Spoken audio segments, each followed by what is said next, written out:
That was, on one hand, my commitment towards the two keynote speakers, Nortje Maris and Teun Zouderen-Tjerk.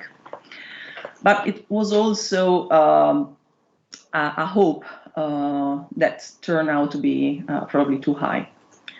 So we had to eventually organize the seminar online, or at least mainly online, although most of the team and a few speakers will be present here in Bologna, from where I'm speaking now. So let's not cancel, but only postpone our hope. Process and Citizenship will continue to organize conferences until 2023. So I invite you to consider the first of a series of events, and the next ones of which will be hopefully held in presence, or at least in a hybrid form.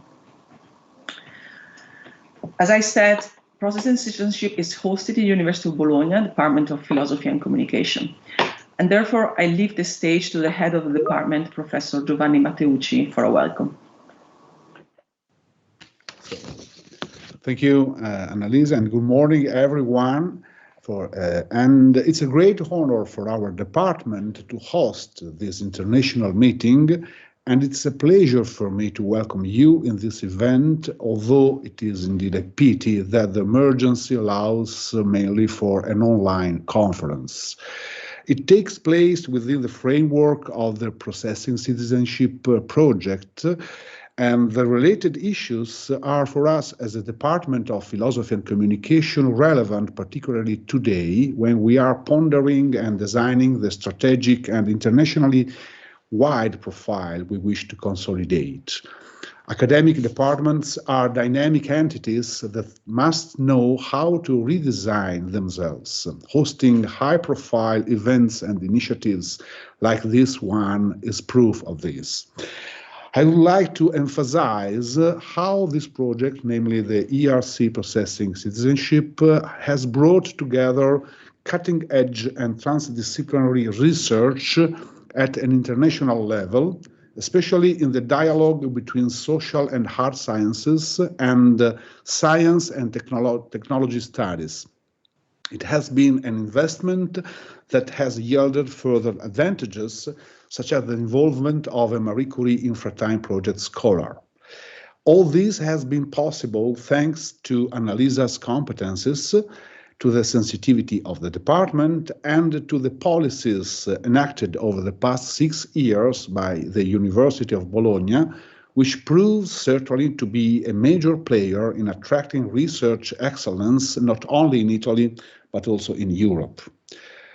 I wish you a couple of fruitful and rewarding days, hoping that this scholarly event is just the beginning, and that there will be the chance to bring this research further in person soon, all together. So thank you very much for this meeting, and we are waiting for your contributions to our knowledge. Thank you very much. Thank you, Giovanni, for the kind words. And as I said, welcome again to all the participants.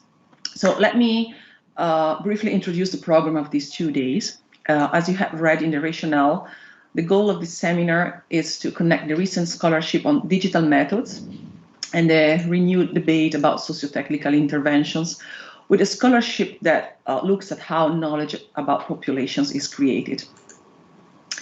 We know since a long time, at least since Foucault, but also thanks to ethno methodology, that the way we talk about society, the method, is not detached from the way we live and do research in society. With a word, we could say that methods to know populations are not neutral, but are performative of those populations. This insight lies at the core of constructivist scholarship, but it's also everyday experience on the web. The code on which social media run can be seen as a set of methods to make people encounter, but also to know them. Yeah, those aggregates, those walls, those threads, those assemblies that on social media wouldn't work without code. And that's why different apps allow for different types of socialization. So the performative and non-neutral character of methods producing data about population has become even more evident in the last pandemic year. As we at Process and Citizenship have written, data collection methods can determine which populations are visible and which are not. Think, for example, at testing people only at health facilities that excludes those undocumented people who don't feel secure enough to reach health centers. Social media's own algorithms can propagate fake news that exclude entire populations of sick people. You might have read fake news about people of color or migrants as being immune to COVID-19. Failing modeling methods can enter a risky short circuit with policy making. If the invisible don't enter COVID-19 counting, policy can be designed upon the visible only, like it happens in the case of undocumented agricultural workers who in some contexts could never benefit from COVID-19 screening and care policies. So the COVID-19 pandemic is only the last source of uncertainty in the digitization of population data. The performative potential and non-neutral character of data about population suggests two directions of investigations that promise to turn out strategic in a post-pandemic socio-technical research landscape. First, it brings to the foreground the key role of the methods through which knowledge about population is created. And second, it calls for interventions at the interface of social research and social action. With this seminar, we wish to make the point that the ongoing debate between proponents of the novelty of digital methods in social research and defenders of traditional methods, this debate intersects with the boundary between social research and social action. We ask which digital and computational methods of knowing populations are being introduced to cope with new uncertainties. Which new regimes of inclusion or exclusion do they introduce? What is the role of social scientists, especially those engaged with socio-technologies, in dealing with those methods, provided that they are not neutral but performative? And in this regard, to what extent can methods for social research and methods for social action overlap? Which forms of methodological intervention are more suitable to achieve fair and just enactment of populations? At this intersection, original voices are emerging, some of which participate in this seminar. Of course, the keynote speakers, Noce Mare and Teun Zouderen-Djerak, but also panel participants and our discussants, Giulia Andrighetto, Chiara Bodini, Elena Esposito, Aldo Gangemi, Alessandro Pollini, and Ivo 40. So we start today by discussing digital methods performing populations, first with a panel, and then in the afternoon with a keynote by Noce Mare and the following roundtable featuring Giulia Andrighetto and Elena Esposito. At 4:30, don't forget the launch of the Ontology Explorer, a web-based method and tool developed by Process and Citizenship to semantically analyze and compare data systems developed to create information about people on the move at the European border. And after this launch, I suggest you don't leave. Jörn Lausberg will welcome you for drinks at our Process and Citizenship lounge, where we will have the opportunity for closer encounters. So you're very welcome to experiment with us this form of conference, interactive conference and drinks. Tomorrow morning we start at 10:30 and we will focus on interventions and their methods, thanks to a keynote speech by Teun Zouderen-Djerak, which will be followed by a roundtable featuring Alessandro Pollini and Ivo 40. We will then continue in the afternoon with the second panel on the same topic. So as a last note, please consider that the seminar can be also followed on the Alma AI streaming channel.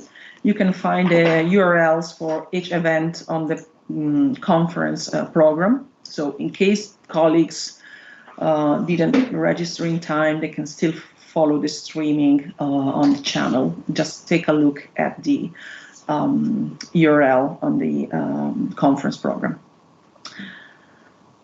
We hope that you will enjoy this experiment with a multiplicity of digital methods for knowing, but in this case, especially connecting such a sparse population as we are.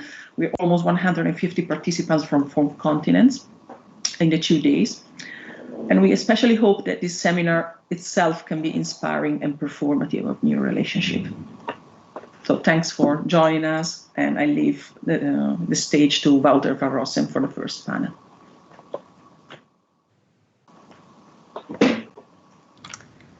Hi, thank you, Annalisa, for the introduction. So you should be able to see me now. So welcome everyone to the first panel of our seminar on digital methods performing marginal populations. As Annalisa mentioned, we have a fantastic group of people who will present today. They will contribute their research related to this topic. Due to this amount of presenters, we of course will need to be quite strict on time. So in general, presenters will have a 15-minute presentation, followed by 5-minute Q&A. So I encourage everyone also to post their questions in the chat. They will be collected by my co-chair, Joran Lasberg. And of course, if presenters want to take some less time to leave more room for discussion, that's also encouraged. After that, we will have Professor Elena Esposito, who will comment on the various presentations and open up some final discussions among the panelists and the audience. And then we can move on to the presentation of Gerwin van Schie. So Gerwin is a PhD candidate at the University of Utrecht in the Netherlands, and he's working on a Dutch Research Council project, Datification of Race and Ethnicity in the Netherlands. And today we'll talk about the technologically mediated racialization of data applications. Gerwin, I can't hear you yet. I think I've everything turned on. Can you hear me? I can hear you. Perfect. Thank you for the invitation to speak here. I changed the title slightly, but the content is mostly similar. Yeah, I've added the word colonial aphasia to my presentation, and I will shortly explain why. So,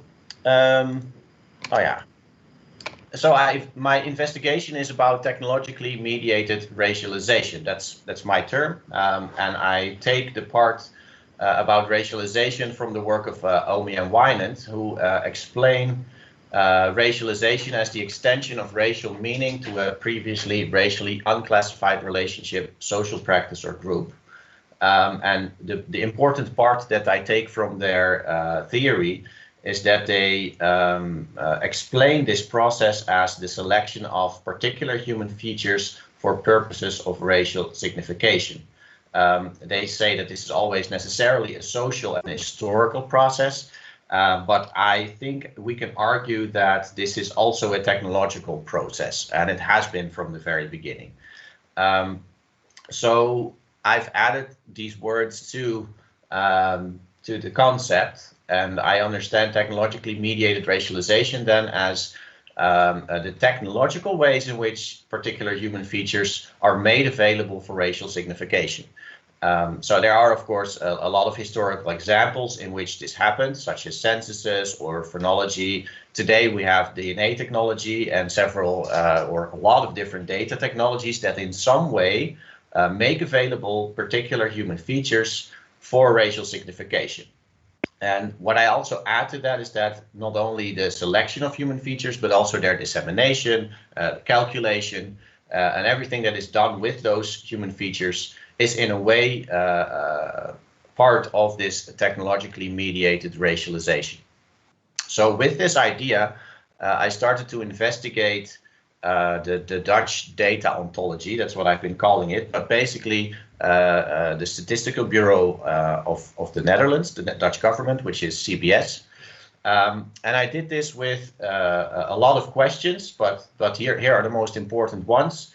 So on a very basic level, I'm interested in how race ethnicity is defined. So what is which human features are selected in a way, what societal issues they are related to in various data applications.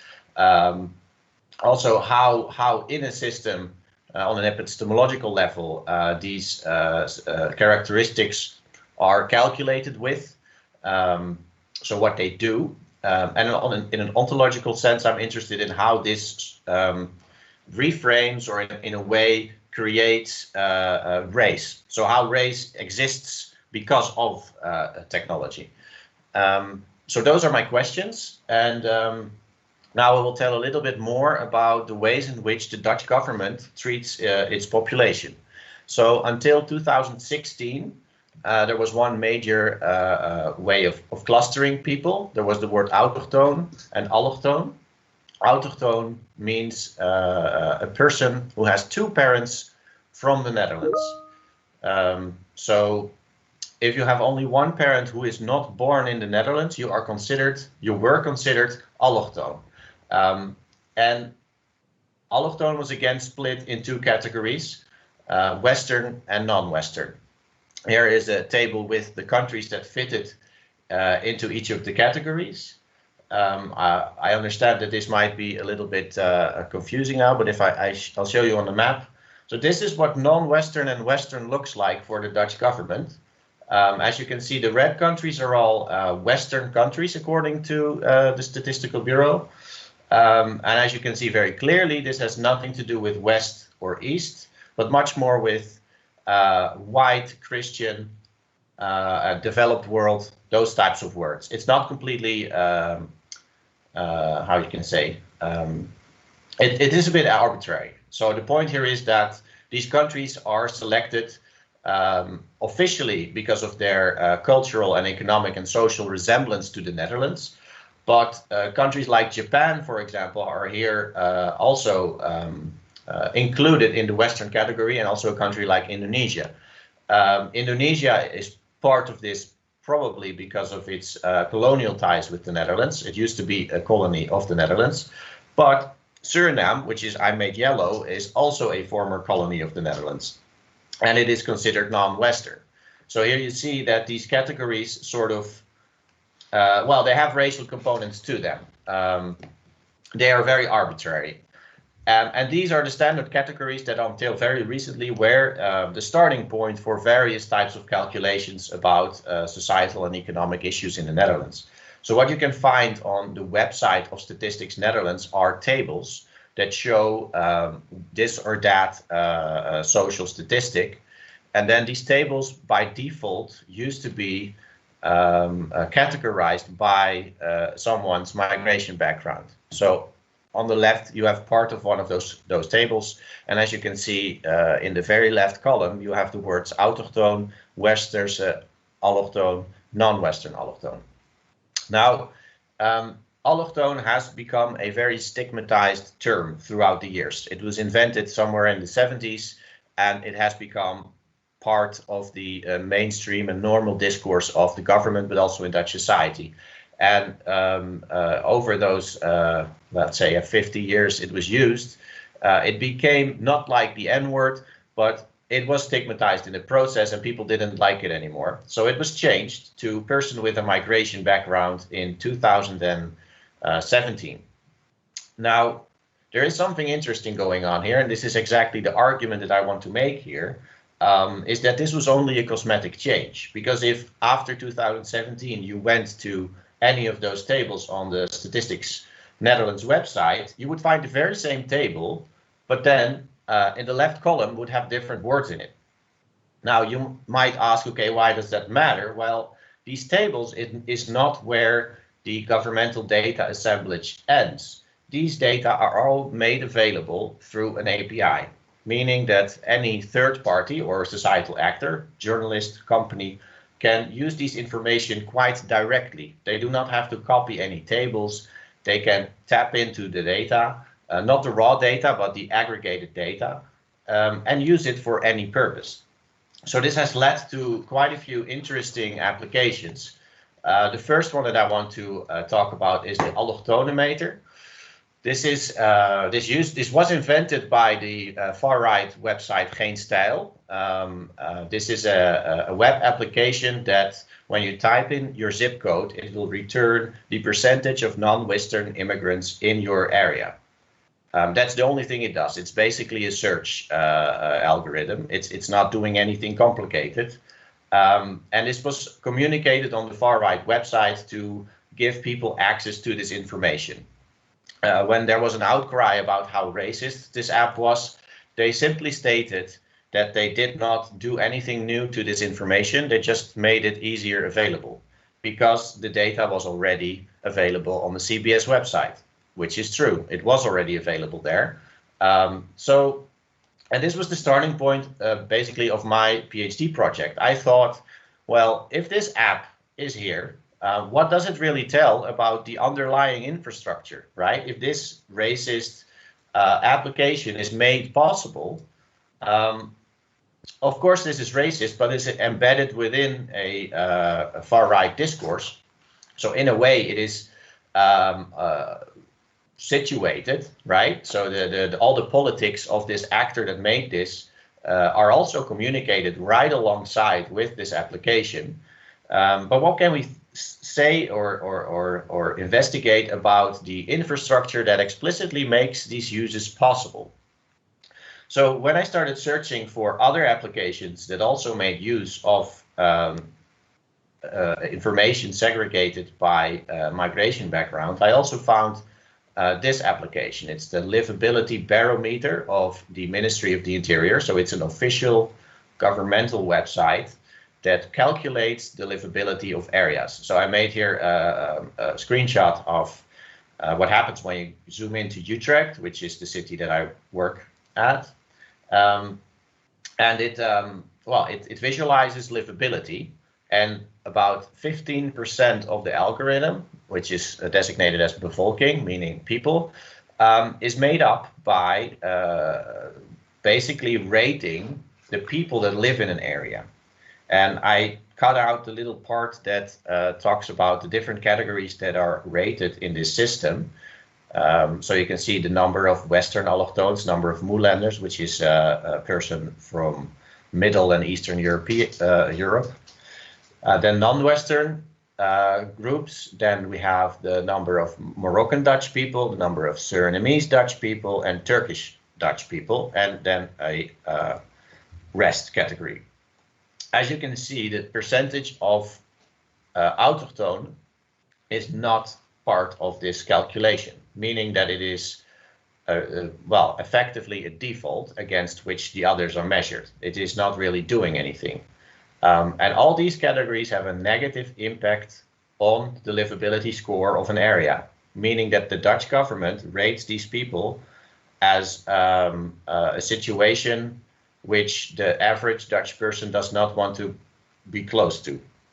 So this is quite insidious, I think. And they do so within an application that has the look and feel of something very objective and neutral, even having the logo of the Dutch government above its page. So this is one of those other applications that is, I think, more insidious even as the Autonomator, since it is, well, this is hidden. You cannot find these labels in the standard visualization. You have to search through the help section to find out how this calculation is done. And something that is also very interesting about this application is that it, this is not, so some people always ask me if this is in some way a proxy for something else, and it is not, because other factors like safety, like police presence, like burglaries, those types of information are also part of this algorithm. They're just in a different section. So here areas are labeled worse just because for these people existing in that area. So I understand these processes as a form of colonial aphasia. This is a concept communicated by Anne-Laure Stoller, who explains this as a dismembering of words from the objects to which they refer. a difficulty in retrieving both the semantic and lexical components of vocabularies, and a loss of access that may verge on active dissociation. Now, this term is often used to describe the process in which blackpied, which is a Dutch tradition in which black-faced actors are used as helpers of the Dutch version of Santa Claus, in which they are sort of disconnected from Dutch colonial history. So in the active memory of people, they are not part of any colonial ties. And this was actively done in our past century. And this dissociation is explained by Gloria Wecker and other scholars also as a form of colonial aphasia. So the colonial signifier and signified are in a way split by removing one of the two. So in the case of blackpied, we are removing the signified to keep the signifier, to keep blackpied. And what you can see in the case of allochtone and autochtone is that we're doing the same, just the reverse. So we are trying to keep the practice by removing the signifier, as it were. So by removing allochtone, it feels as if we've done something progressive, while the practice, it hasn't changed. So that is one of the main things I get from these applications. If we go back, I hear someone. These applications. Sorry to interrupt, Gavin. Yeah. We're almost out of time, so maybe we can start concluding. I am. Yeah, thank you. So the most striking thing from the name change is that all the applications built on these categorizations remained the same. So that means the name change did not have any effect on these applications, but also not other applications, because the data they refer to and the data they used in their calculations was still the very same data. So I understand this datafication of race, ethnicity as a form of colonial aphasia, and the removal of the term allochtone and autochtone itself actually makes these colonial ties harder to access and more invisible. So that combined with datafication, since everything is buried in an interface and in calculations, together makes it hard to see that current calculations about Dutch society have very colonial histories, colonial ties, and racialize in that sense. So here are my conclusions. I think I've already stated most of them. The main point I want to take from this is that if we really want to change these things, we need to do more than just changing the words. We need to think about the practices. So actively have discussions about which social situations need to be framed in terms of race, ethnicity, or where race, ethnicity really can do positive work and non-racializing work. And those discussions are on the way, but we're not having them yet. So that's my presentation. Thank you for listening. Thank you so much, Kevin. Yeah, if anyone has a question, please raise your hand, give the word. I suggest also to keep the question short and answer it as well. If you have comments, suggestions, anything you'd like, please also just use the chat so that Kevin can take it with him. Yep, I see Fran Meisner again. You can add. Sorry about this. I'll try not to monopolize. I'm just very intrigued by the argument that you're spanning here, because to a degree, if you're looking at the very original, I think, wetenschappelijke raad of something or other, where the whole abolishment of the term was introduced, that has already been criticized by Schinkel pretty much in exactly the same way that you were just producing the kind of critique of this shifting of these categories. And I think if you look at that report, it also becomes extremely clear in the way that the reshifting of categories there is sort of then going back in circle to where it came from. So what does the digital here add to this sort of additional thing? Is something that I would like you to just comment on a bit further, but maybe take other questions first. Well, for me, so in short, for me, the digital is a place where you can explicitly see this. You can see that the name changes don't do anything. It really doesn't matter if a legenda mentions allochtone, autochtone, or person with a migration background. And it also really doesn't matter for the way in which the calculations are done right now. So if we want to change something, we should start to think about how these categories are used rather than what name we give them. Yeah, and this is already, I think, also mentioned in the WRR report. They say this, that it should be accompanied with policy change. And that is something that the government hasn't picked up yet. So currently, some people might know, but the Western, non-Western categorization has also recently become not abolished yet, but they're working on it right now. And I'm very skeptical of what that really might do, because if these applications keep on doing this, then also there it really doesn't matter if you change the words. We also have a question from the chat from Catherine Brown. Do you want to ask it yourself or should I read it? You can read it. It's just a short question. Okay. Is there any government rationale for these methods in terms of anti-discrimination, affirmative action, urban development, or else? Is there a question? Well, there are, of course, some places where these categorizations help. Also in healthcare, I've read that it is a useful way of looking at people sometimes. But in other ways, affirmative action is something that is not really done in the Netherlands. It is something that is still being talked about. And they used to have doelgroepenbeleid, like target group policies. And they also, as in the government, stopped doing that between 2000 to 2010. So these categories do not serve any anti-discriminatory purpose right now. One initiative that was proposed last year, which was the higher education diversity dashboard, something that they wanted to make to see how diverse the population of the employees of the higher education universities were. And there they actually shut down the initiative because they did not want to reduce people to their migration background. And also because they found that the non-Western categories were stigmatizing. Which is interesting because for the Dutch universities, that categorization would actually have helped. Because in a university situation, you would like to see if people from minority backgrounds within the country actually end up at university at some point. And if you just measure who is in the Dutch universities by their nationality, for example, you will see that the data is in a way skewed because there's a lot of migrants working in the university, right? Expats, so higher educated people from other countries. So in the case of Dutch universities, the former category non-Western allochtone would be a great category to figure out how things are going.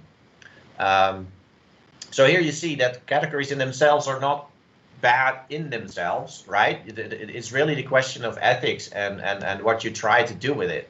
So stigmatization doesn't really happen because of the word. It happens because how you use the word. Yeah. Okay. Thank you for that answer. Unfortunately, we have to move on. There's still a question in comments, but maybe you can reply that over there. And then we can move on to the presentation of Sebastian Specht. Sebastian, if you could start preparing yourself, you can give a short introduction. So Sebastian is a researcher, cartographer, and software developer at the Oldenburg Institute for Informatics, the Cross-Border Institute of Healthcare System and Prevention.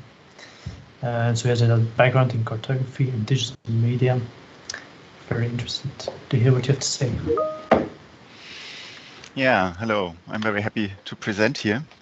I hope you can hear me. Yep.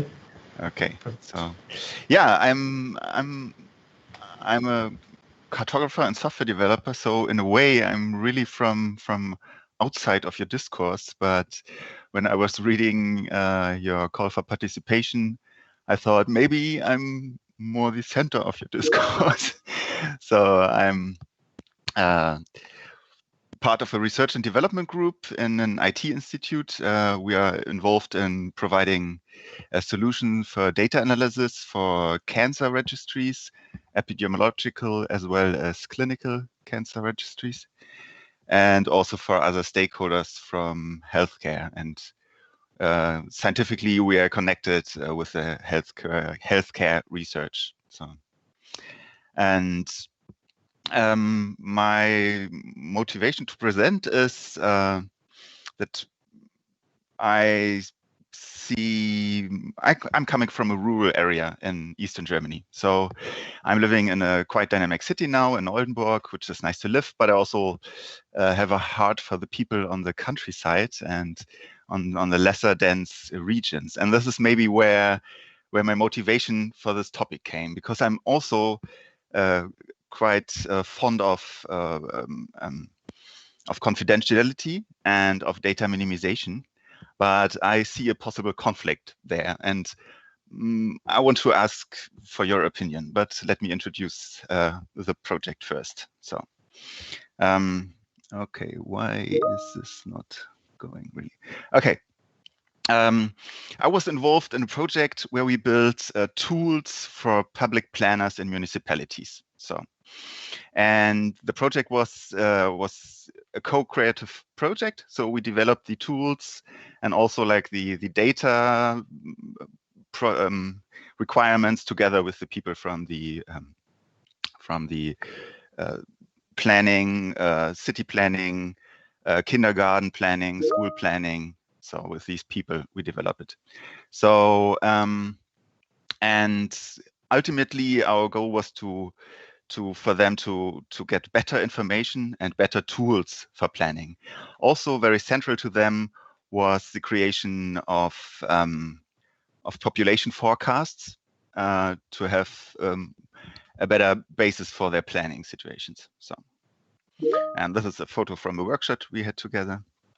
So, okay, so what did we do? The simple view is like we went to the registration offices because cities already have the data and they have the legal right to use these data for their planning activities. And for the data to put to use, we had to put them in a public data warehouse, not possibly public in the meaning of public to everyone, but in a meaning of legal framework already public. So we had to care for the anonymization of values. So, and I was mainly involved in the creation of these visualization tools. So these dashboards, this is one just for something we call nationality, which is not more than a status of citizenship here. And I was developing like the dashboard visualizations. So as you can imagine, the process is a bit more complex, and I can't spare you to explain it a bit. So we have different stages of data processing. So we have this microdata, which is like our data in the registration offices, which is not meant to leave the registration office at all. So it's anonymized, and the data is like the addresses are coded into coordinates and then already aggregated, and only some aggregated data is leaving the registration office. But this is anonymous, but it still can contain cases with values like 1 or 2. So where you have only one aggregated case or 2 aggregated cases for each feature. So this is something we put into the protected data warehouse because we needed this data to create the population forecasts, and which also came in scenarios. So and only then we were like de-anonymizing these data, and we're anonymizing confidentiality, making confidential data. So so that like here and here you don't have individual values. So you probably know all of this. So now the basic idea of this is, which I'm totally fond of, is to protect individuals, but also to protect the trust of individuals in public services and public data institutions. So, but the other the other main objective is to change the data as little as possible and only as much as necessary. So, so we have quite different techniques. So the most common one that you know of is like aggregation. So you just make the feature age, like not in years, but in 5 years or in 10 years. So you make the space, the dimension space, you make huge areas and not small areas and stuff like this. And then the other one, if this fails and you have still some individual cases, you can do methods of suppression and just cross them out. So there are some other methods which involve the base data, like rounding methods and swapping and adding noise to the data in order to obfuscate individual cases. And so some work like on the base data and some work on the tabular data later on. And there's some, I'm a cartographer, so space is something that is special to me. So some of these methods consider like the spatial interrelation of the data, like this Young is describing a swapping method, which is, and for example, like the census processes in Germany, they used like the SAFE method in 2011, and in 2020, who knows when, maybe next year, they will use like the ABS method, which is an additive noise method. So, but I have the hunch that guaranteeing confidentiality is doing something to the data. Of course it is, you can imagine.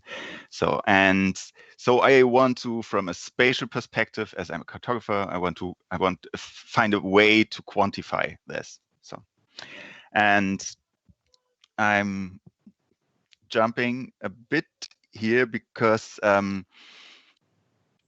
like quite nice tools for confidentialization, and they are mainly from statisticians' perspective. So they are all concerned with the identification risks of the final output data and like the overall error that they are creating, but not so much about the fitness of the method, for example, for spatial analysis or for all kinds of analysis that involves like people distributed in space and maybe sparsely distributed in space. So,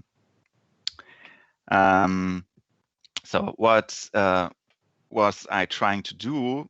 I want to try to find a way to quantify the effects in a spatial way and to visualize these effects and possibly to compare different methods. And at the end, I want to show you why I want to do it.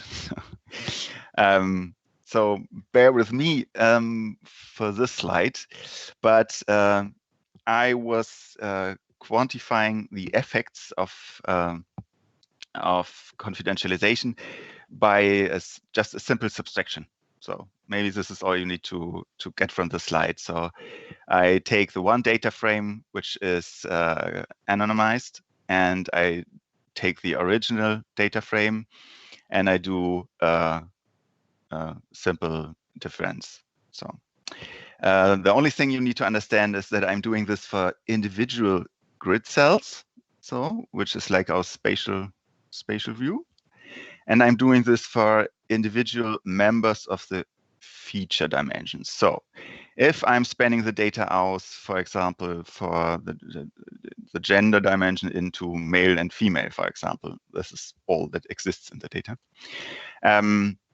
Then I'm anonymizing the male map, so to say, or the male table and the female table, and then I'm adding up the residuals of this. So I hope this becomes more clear when I show you. Okay, this is the area of interest. It's a small city, and connected is a rural area with some quite like dense villages, but still villages nonetheless.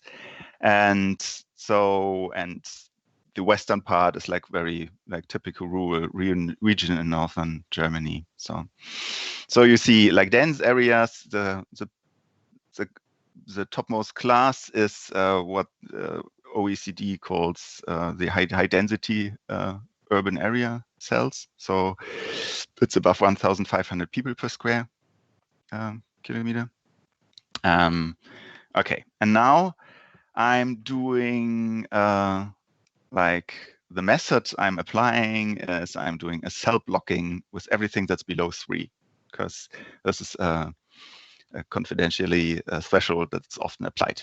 So, and if I am applying this, now I need to explain a bit. If I'm applying this, for example, to the 1000 meter grid, so I'm canceling out every cell that has a value below 3, then there doesn't happen a lot to the data. It's almost unchanged. So the anonymized data and the not anonymized data is almost the same. It's only, and now comes my spatial perspective, it's like 6% of the cells are getting lost. Or like changed in a way that the data is not usable anymore. So now, and this is maybe to be expected, if I'm having the more detailed spatial perspective, like the 500 meter grid. So, and I'm applying the same method to the male and the female data.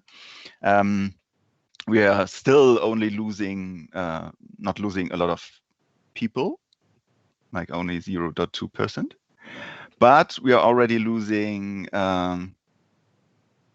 7 or almost 18% of the people in space, so, or of the spatial aspect. So, yeah, so the black boxes here is where almost this, okay, yeah, is the side of the distribution that we are losing. So, okay.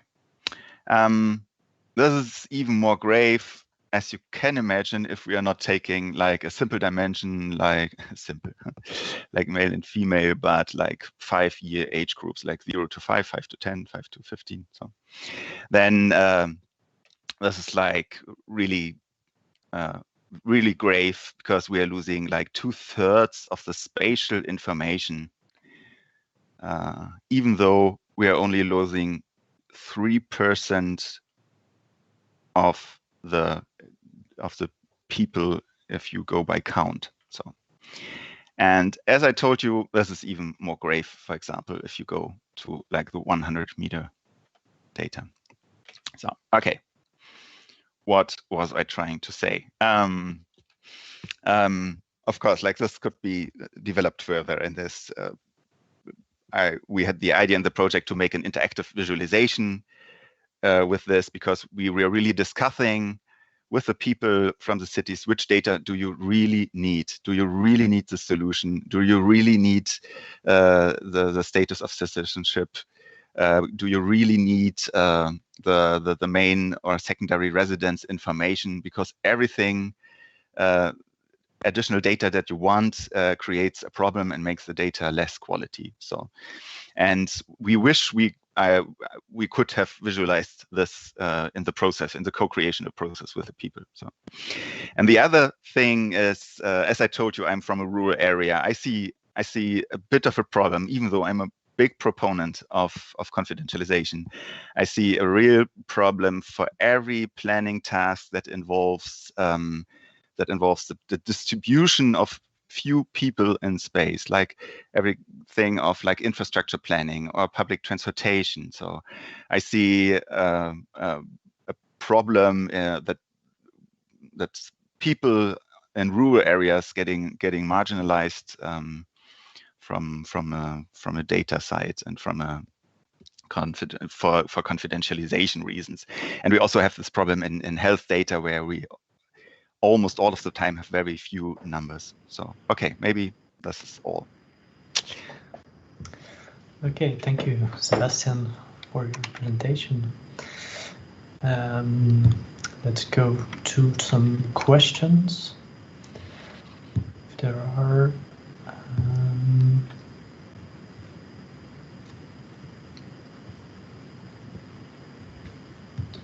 Any yet?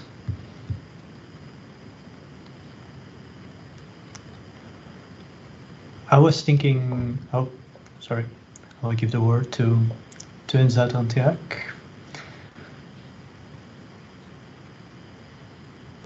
Yes, hello. Wonderful. Thank you so much for your puzzles and your concerns and your struggles. And I was just wondering if I connect that back to mostly to the talk of Eric about the importance of having conversations of what happens when data strings are built, or when these aggregation steps happen. But yeah, I think so. That was, of course, one clear link, but also for Gerwin's talk, like these kind of conversations, of course, take place in the creation of these kinds of systems. I just wonder if there's anything, Sebastian, you could say about your thoughts on those previous talks. It was a kind of a co-creational process with the people in the municipalities, but I also had my doubts, like how much degrees of freedom they really have in their decisions, you know.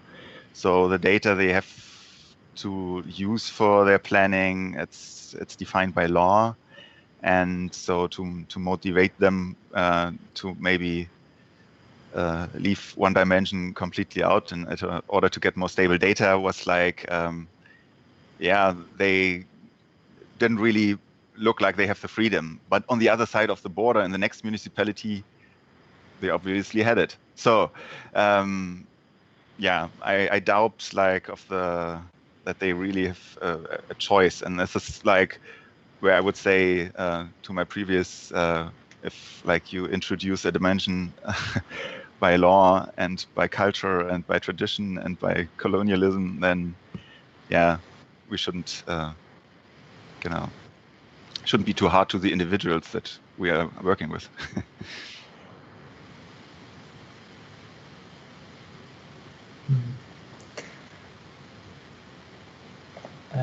Claudio Coletta has a question. Will be probably the last one. Oh, we cannot hear you, Claudio. You're muted. You're muted. But yeah. Okay. I know it's okay. Sorry. Just a question. Probably I wonder if this protecting of aggregated data has a policy towards the possible exploitation in terms of scenarization of individuals by others. I wonder if, I don't know if I missed this point in your presentation, but I would like to know if there is a policy respect to the possible extraction and exploitation by others in a granular way. Yeah, the municipalities are by federal law allowed to use this data for their planning purposes, but only for this. So, is this what you meant? Yeah. Yeah, I wonder if there was a policy directed to explicitly exploitation and extraction. Yeah. Okay, like how they are planning is up to them, but they can use the data for this. And implicit is, of course, that, yeah, like especially I have 3 kids in school planning and childcare planning. We all profit from good planning. So, so I really see a case that they do data-based and fact-based decisions. So, yeah. Okay. Thank you for that. The next presentation is by Nina Amelung, a research fellow at the Institute of Social Science, University of Lisbon. And she also works on biometric identification, public controversies, and democratic challenges of cross-border biometric data exchange. We can already see your screen, so I think you are ready. I cannot hear you. Yes, now I figured that out. So that should be working. Just give me a second. There we go. Okay, so that's the first one exactly. So thank you very much for having me. Yes, I'd like to present a little bit from my very recent kind of attempts to start a new research project. I'm based at the University of Lisbon, the Institute of Social Science there. And I just started by the end of last year a 6 years project I'd like to present here, and also kind of the very recent challenges, kind of reorganizing a bit the project due to pandemic circumstances, but also due to very interesting, in a way, recent developments here in Portugal, which is one of my country cases. So what I'd like to present to you is kind of these 3 steps. I briefly will outline the research project with the research question and design, and the phenomena itself I'm interested in here. Then I will share kind of the theoretical questions I overall like to address, which I already hint at here with the question how to understand and know of marginalized affected publics of biometric database systems and crime migration control. And I just add a little bit with regards to the current challenges in pandemic times to that. And then I just selectively will kind of zoom in to some developments taking place here in Portugal, which is 1 out of 2 sites, so to speak, where I intend to do further field work. So the project itself is entitled Affected Non-Publics. Non-Publics is a term which I use here referring to Huub Dijsselbloem's and Dennis Broeder's work. And so the title continues, Social and Political Implications of Transnational Biometric Databases in Migration and Crime Control. And what I do in this project is in particular looking at the development of EU biometric database systems. And in particular of interest to me here is the development of how migration and crime control are increasingly converging. And I focus here for the presentation in particular on this Euroduct case, as I also will explain in a moment. There is a second database system I'm interested in, but for the purpose of the presentation, I will leave that out. So there is a very obviously trend in these initially migration control and asylum management oriented databases that they have increasingly been made accessible for law enforcement, and to this tendency towards policing migration. I just briefly would like to introduce here chronologically representing the developments regarding the Euroduct database. And for those who are not familiar with that database, I also briefly would like to introduce, so the Euroduct database stands for the acronym for European Dactyloscopic System.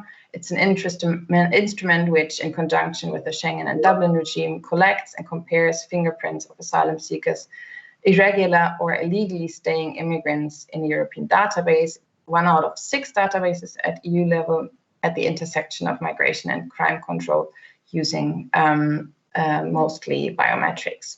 So the initial purpose of the Euroduct database was limited. It was set up to be an instrument for facilitating the application of the so-called Dublin regulation on asylum matters, which means to assign member states responsibility for individual asylum requests and to prevent so-called asylum shopping, meaning the multiple attempts to request for asylum in different member states. It organizes and helps determine which EU member state is responsible for processing an asylum application. As a continental database, Euroduct now involves more than 32 states and all levels of the European multi-level system. This includes initial reception and checkpoints of the border police, as well as immigration authorities and actors of the central database in Strasbourg and administrators at EU-LISA, the EU agency in Tallinn. So the case of Euroduct, as I said, is of interest as it clearly shows the overall trend towards policing migration via biometric surveillance, and it increasingly shows the securitizing of EU's internal and external borders. When we look at it historically, we see that starting with the Dublin regulation in 1919, that was clearly defined as a mechanism to assign member states responsibility for asylum requests. So the Euroduct became operational in 2003, and by then already introducing these concepts as data type categories referring to illegality and irregularity. In 2016, with the recast regulation, there was further access to law enforcement authorities given to check the Euroduct database and its data subjects for law enforcement purposes. In 2018, with the Interoperability Initiative, there was the clear development towards linking these migration database systems to, also with policing databases, and this is on its way. And then a very recent development is with the 2020 new Pact of Migration that allows to flag data subjects from Euroduct as security risks, which obviously may impact the way of how then data subjects might be additionally vulnerable to be differently treated with questions regarding deportation and other kind of rights they might be entitled to, but in kind of case-by-case decisions, these flagging might have consequences, which we still need to observe further once operational and in place. So what I'm interested in here is what has been termed crimigration. Already literature for the last 2 decades is dealing with this phenomena. And here we can see that there is a constant merging of criminal and immigration law going on. However, what I would like to argue here is that biometric databasing has emerged as a key element in this imaginary of migration and crime control, and is also part and should be seen as a phenomenon of crimigration. So since the 1980s, this increasing merger of immigration and criminal law has been observed in particular in the global north. And as Judith Stumpf argues, preoccupations of sovereign power and national security have been translated away from foreign policy to criminal justice alongside the expansion of borders, both beyond jurisdictional boundaries into neighboring countries and into daily life of society. Katja Franco additionally suggests, following up on this work, that the association of crime with migration has led to crimigration law blurring the boundaries between crime and control and immigration enforcement, while criminalizing some forms of migration, which has led to terms such as illegal migrant and unlawful border crossing, among others. What Katja Franco in particular has proposed very recently with her book, The Crimigrant Other, is that we look in these processes, we actually find a multi-layered phenomenon that's deeply rooted in the intricate connections between law, scientific knowledge, bureaucratic practices, politics, and popular discourse. And here we find that this leads to these notions of law-abiding citizen in contrast and versus the criminal migrant. And to speed up a bit, I just already go to my research question. So what I'm interested in is how we might understand those affected people by biometric databases. And this is first of all referring to the data subjects themselves. But I purposefully use here a different term. I like to speak of actually affected publics to potentially raise awareness that there might be a potentiality for publics in there. And I will explore this a little bit further. So, but then the question is how to understand and know of these marginalized affected publics of biometric database systems in crimigration control, and how this also is affected then by the by recent kind of uncertain times. So here I built on, I just briefly want to explain what I do. So I look at 2 European biometric database systems, it's PRIM and it's Euroduct. I leave Prim out here and I look at it from the EU level, and then at 2 country application sites, which are Portugal and Germany. And today I only will speak a little bit more about Portugal.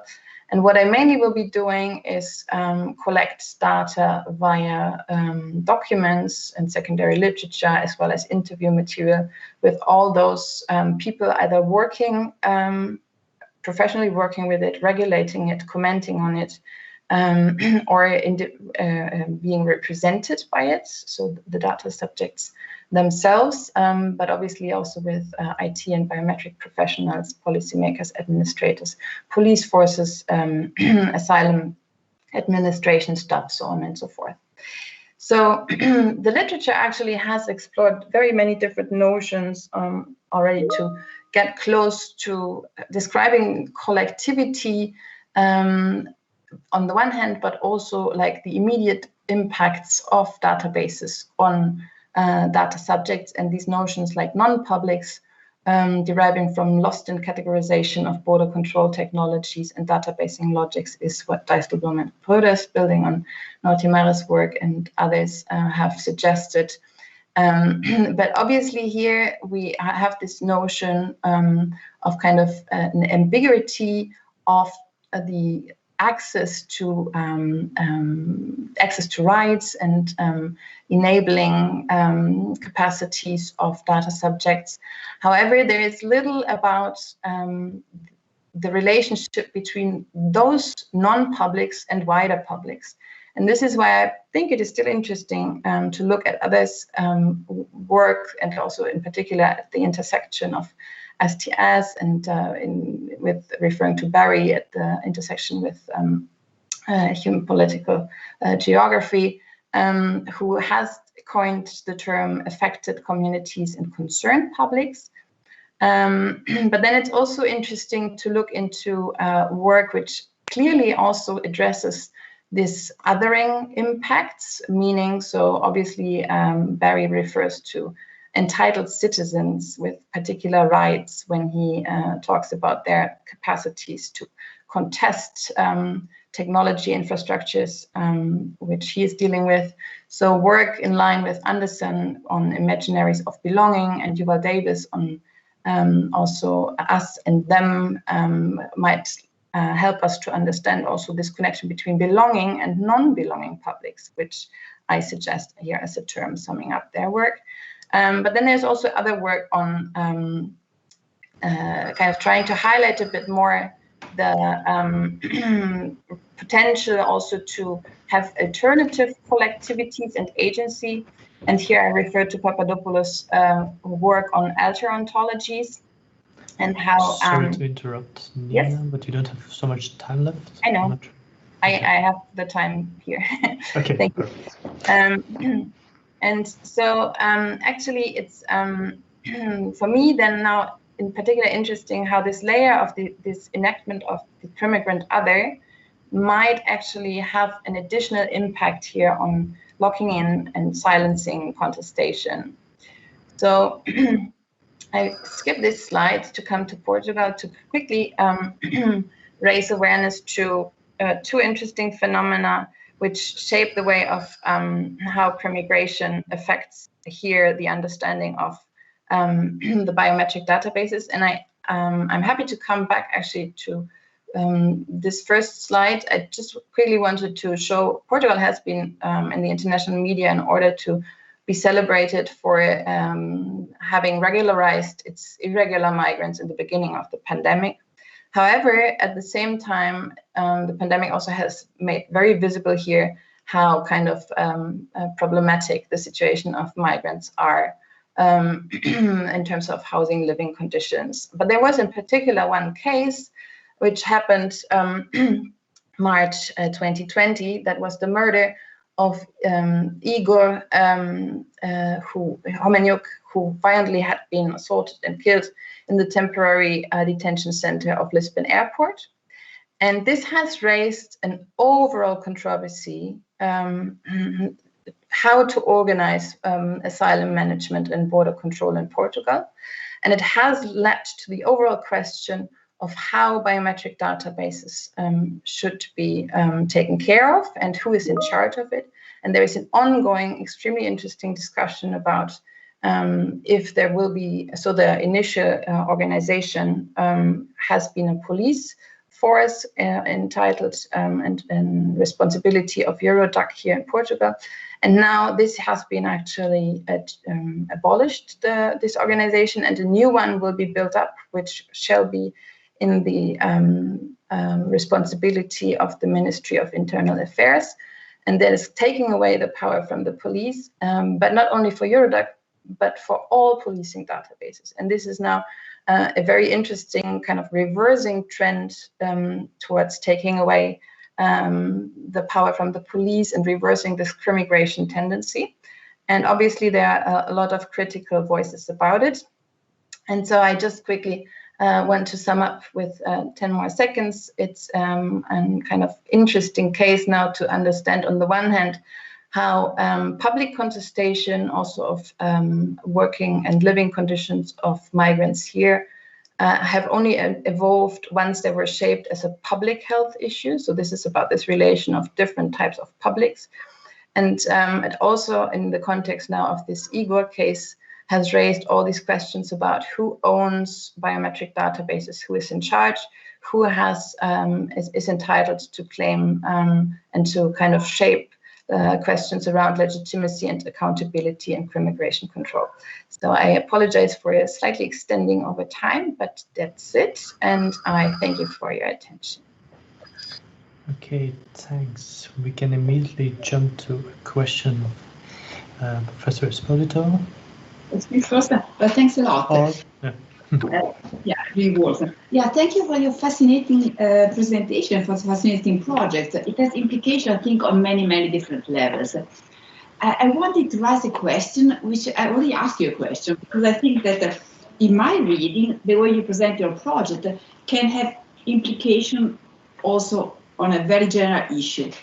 I was thinking, would it be correct to you if I say that your project, besides the empirical part, is interested in exploring how population, this affected community, the criminals you're referring to, can become a public, and what are the conditions for that?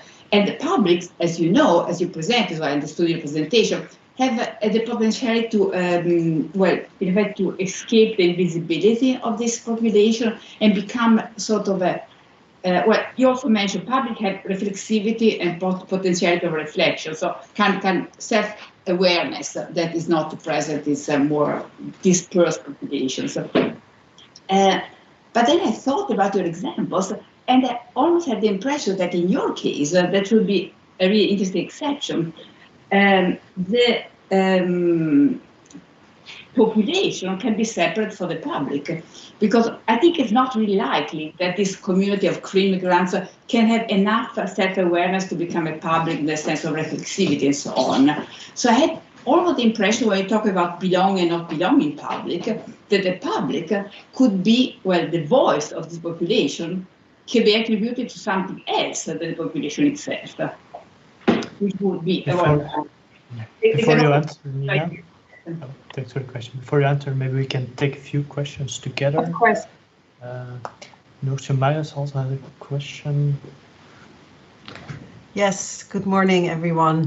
Nice to see you. And my question connects very much to Elena's question. So, because I was very interested in the last point Nina made about how to conceive and approach the relations between different kinds of publics. So if the non-public is a public by virtue of being affected by an issue, so not necessarily because of a rights claim, but if you also speak then of the concerned publics that may be formed by entitled citizens, the way I understood your proposition, Nina, was that you distinguished between these non-publics, the sort of entitled citizen publics and populations. So I think you can take our two questions together in that regard and how you conceive of that. But then also, and more empirically, I was curious to hear a bit more about your thoughts of how and where you would be able to study those kind of relations. So how would those associations between non-publics and concerned citizen groups, how do you study those? How do you, yeah, that's my question. Okay, and then we also have still Carmen from the other Rethinking, and then a response from Nina. You're muted, Carmen. I'm sorry. I think I'm also a bit on the same track as with regards to the first two questions, because I was really interested when you said that you actually want to move away from the digital subject, so to say, whereas I also want to ask whether there's not also something in that digital subject that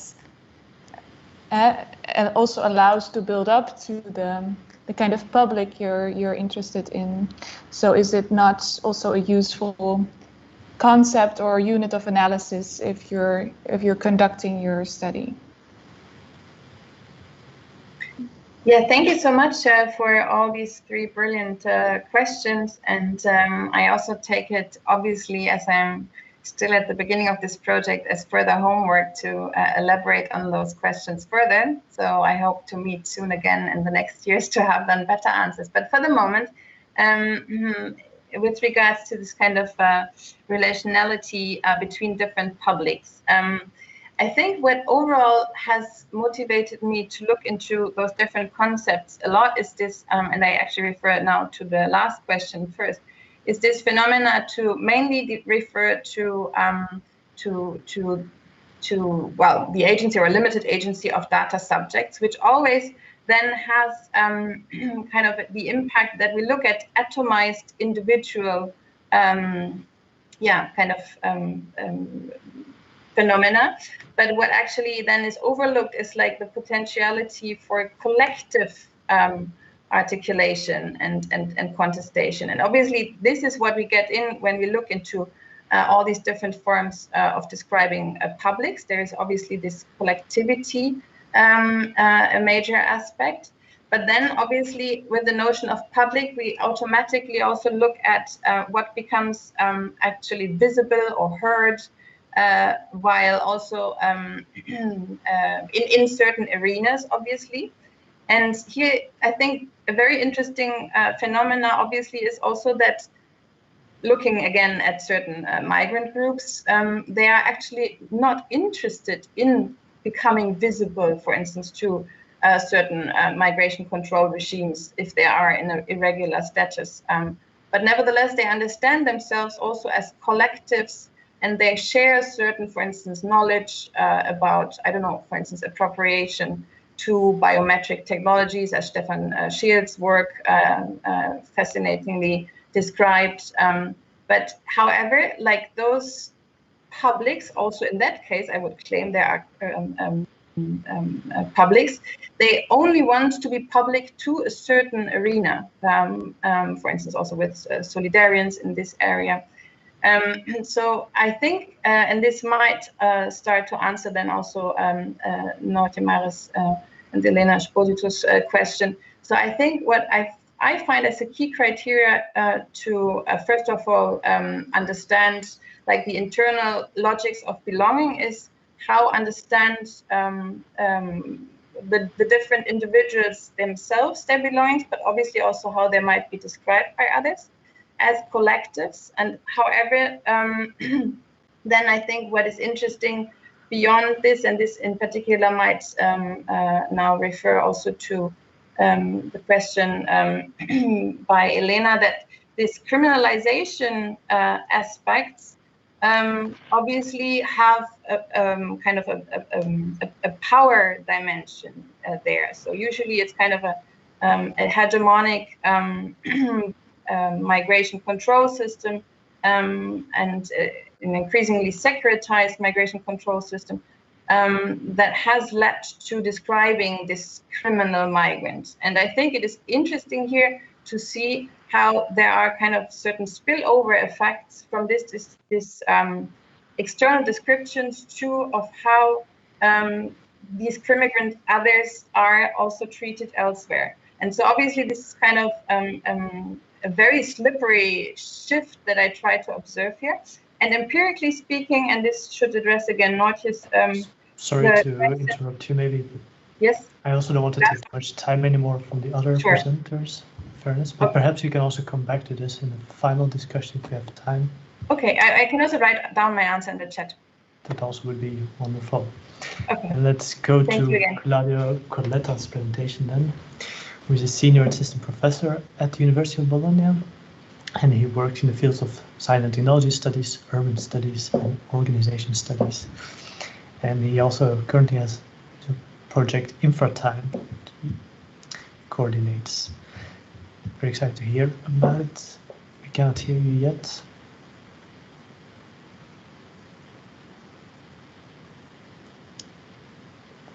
But we do see your screen.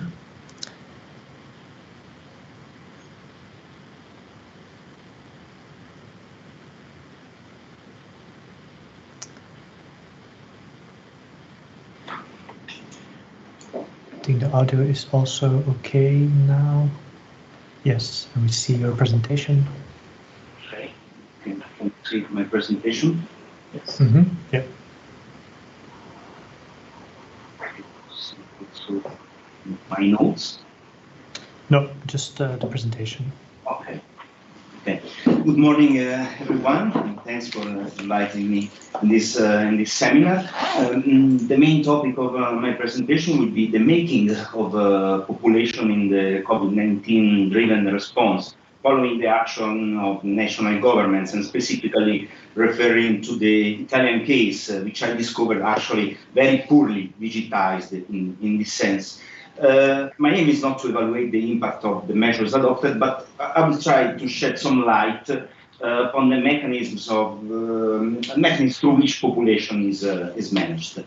So I will start with a general quick description about the relation between catastrophic events, sovereignty, and population from an STS perspective. I will then introduce the two main analytical categories of my study, namely maintenance mode and experiment mode. Then I will try to define what I call the paradoxical pandemic subject, and I will follow then some of the interfaces at work to solve the paradox, but also to define what is experiment and what is maintenance. So I put them comparison, demonstration, and COP-TEC, and then I will conclude reflecting on some theoretical mechanism and offering some possible element for discussion. The idea started reading an interview of the Swedish virologist Anders Tegnell, and specifically this sentence. Tegnell was in charge of the pandemic management in Sweden and took a very different strategy respect to many other countries. So he said, I think a number of countries should have thought twice before taking the very drastic measure of a lockdown. That's what's experimental, not the Swedish model. So there were some mutual accusation on who was experimenting what, and I started asking myself, who is experimenting what on whom, and with which effect? Who is holding the line in the meantime? Who is doing maintenance? And is lockdown maintenance or experiment? The question more related to the seminar in this sense will be, how does the pandemic-driven response shape and configure and count, in the sense of to count and make it relevant, the pandemic subject, and which will be the right conduct for the subject in order to fit with this new configuration, and how could the subject be oriented and nudged towards adopting the right conduct, which is the place where artifact, included digital artifact, have their own role. Very quickly, from an STS perspective, and especially network theory, catastrophes happen everywhere you look close to a phenomenon. It's interesting to see that a catastrophe affects the subject and the model sovereignty. So the way to keep entities and borders distinct and impenetrable with each other, like the individual, not divided, and the nation state, for example. So the pandemic, we can think about thinking of the world as a crisis of both the idea of the whole, the pan, and the population demos. So dealing with the COVID-19 outbreak, the government acted in a situation of scientific uncertainty, information disorder, scarcity of data, infodemic, technocratic solutionism, and as put by recent work of Pelizza, Risado, Milan, and Taylor, decision makers were also exposed to the risk to exacerbate us versus them narratives, to normalize surveillance and digital vigilantism, and also to obscure more vulnerable and marginal people. I argue that in this condition of infodemic and uncertain knowledge, governments combined maintenance and experimental work, shaping the pandemic management and the articulation at the same time. The terms maintenance and experiment are partially borrowed from the software jargon. For software users, maintenance mode is a state that reduces the system to essential function in order to allow recovery, while development or experimental mode is an open and unstable state of the system that allows to test new components as well as fix bugs. I also refer the two concepts to two very important streams of STS, namely laboratory studies and maintenance and repair studies. To summarize, I use the concept of maintenance and experiment as a theoretical, analytical, and methodological bridge to understand the mechanism of governmental action to establish social order. I argue that they could help to observe how the population and its subject are performed through normal and exceptional conditions. Also question the notion of breakdown. So from a management perspective, between maintenance and experiment, the lockdown practices create a sort of huge vacuum chambers, recalling the one of Robert Boyle, the air pumps, with their own equipment of material, literally, and social technologies, as described by Chapin. And this very busy vacuum was providing a large testbed to conduct collective experiment at a urban and national scale. So we see now who is the subject and the object of this experiment. I call it the paradoxical pandemic subject, where you find a coexistence of contradictory elements. For example, as pointed out by Hamstad, Herbert, and Esposito, there is this coexistence of being a risk for the self, so being exposed to infection, but being also a risk for others, so being a vehicle of infection. And this creates an institutional short circuit and exchange of information between different systems that were previously separated, like, for example, public health and public safety, healthcare practices and policing practices. And this also interferes with other systems, with economy and education and everyday life. So, to solve this paradox, the management needed new interfaces that were both digital and juridical, and contextualized in tracking new laws and forms, as we'll see. So what we want to see, as also Pelizza argued, that the PPS is not a starting point, but is an ongoing outcome of long chains of translation. So there are a lot of redistribution and attachment that perform this paradoxical pandemic subject. Something that was very easy to configure and able to across socio-technical infrastructures now becomes highly awkward to manage. And the crisis of the pandemic subject actually co-occur with the crisis of infrastructures.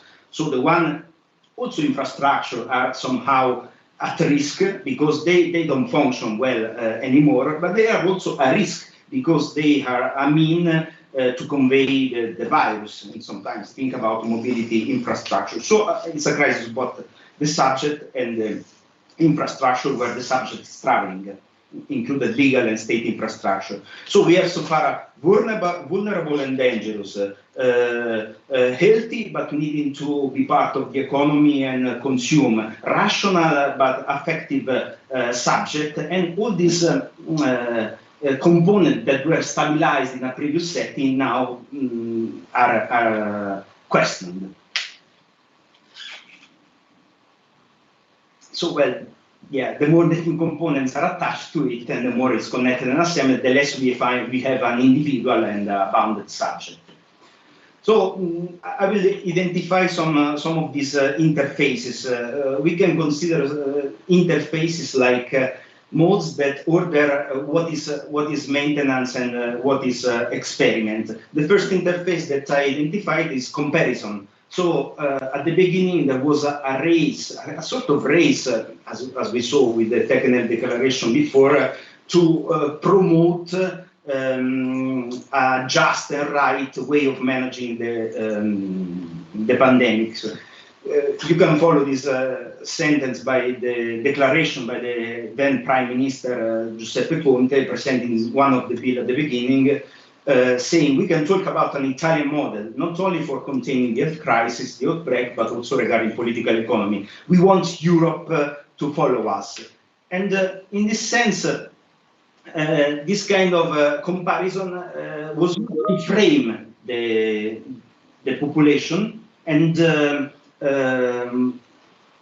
let's say to frame the population through identification and differentiation process with other actors. So, for example, in Europe, the various countries initially positioned somewhere between a Swedish model, roughly speaking, based on individual responsibility, and Italian model based on coercive measures.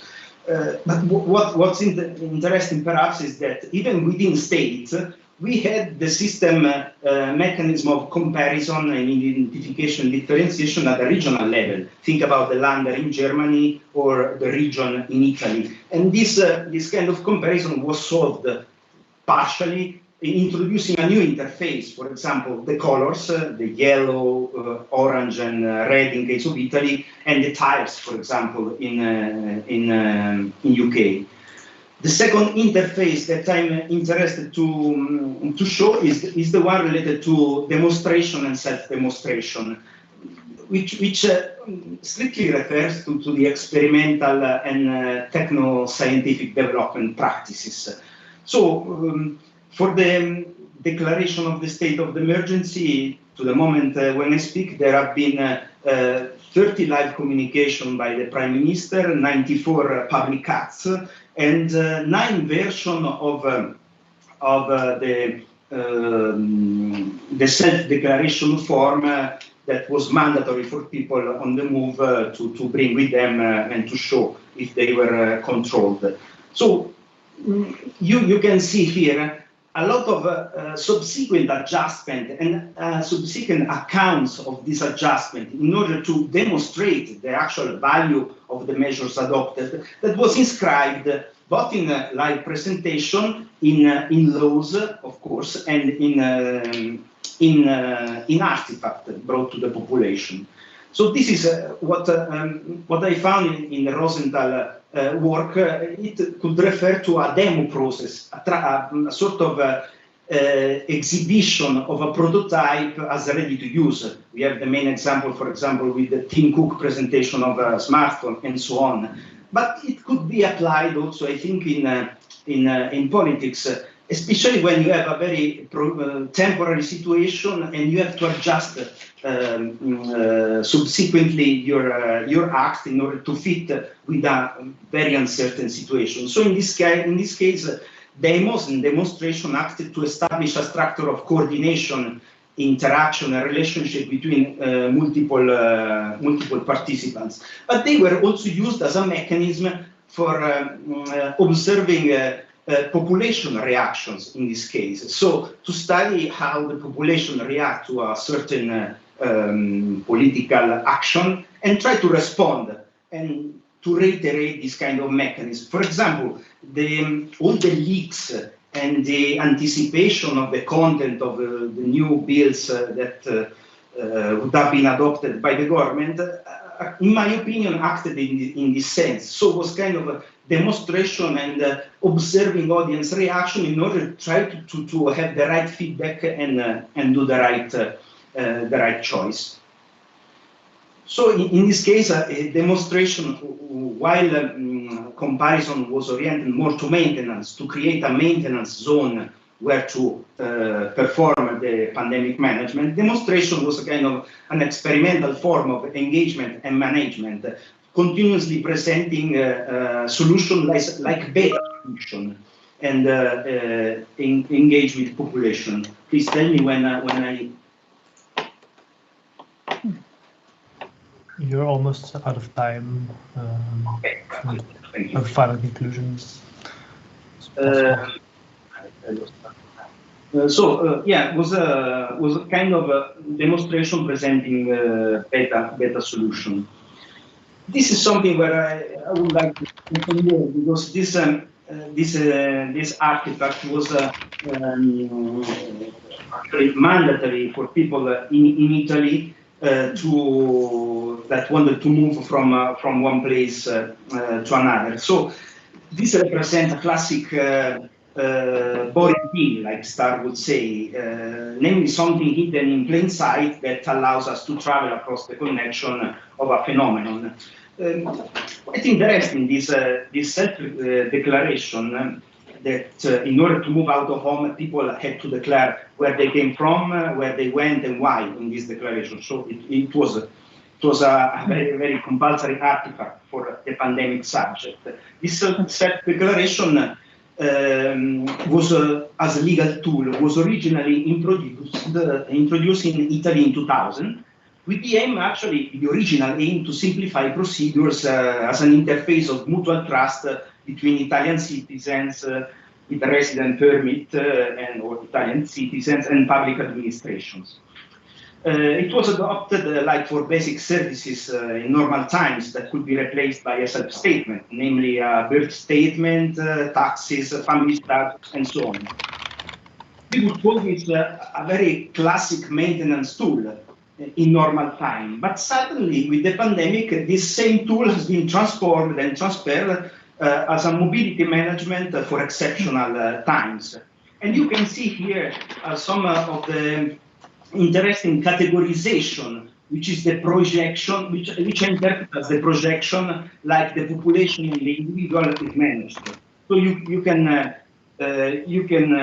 have a first version on your left and the last version on your right. In the middle, you had a lot of subsequent versions referring, for example, to different categories, professional categories, journalists, truck drivers, travelers, subsequent adjustment, and so on. But these two are just the first and the last one. Sorry to interrupt, Claudio, but you ran out of time. If we also want to leave some time for questions, perhaps, maybe we can continue the discussion. I'm just concluding. So you can see here how the subject is qualified and categorized. First, as a very bare body, work, health, necessity, and home. And in the second part, you have a more ease, but you have also more, let's say, it's requested more knowledge by the subject to do it. I wanted to go into the tracking aspects, digital tracking aspect of this part, but I will try to rewrap everything in the conclusion. So I was reflecting about the issue of a careless management of population. So these interfaces, I think, failed to create an engagement with the population.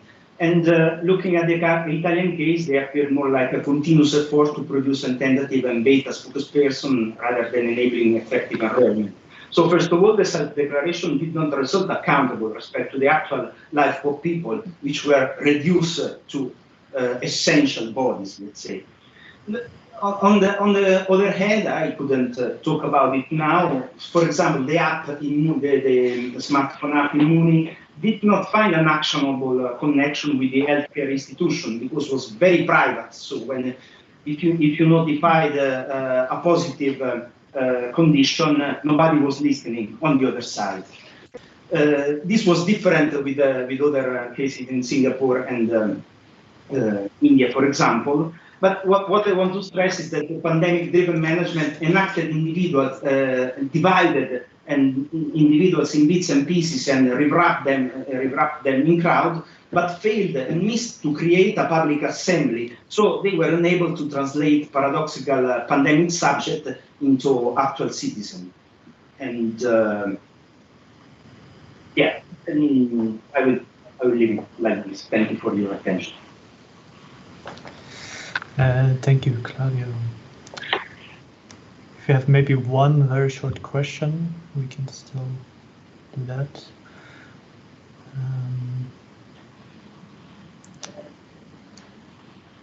Dr. Marius, raise your hand. Yes, very interesting.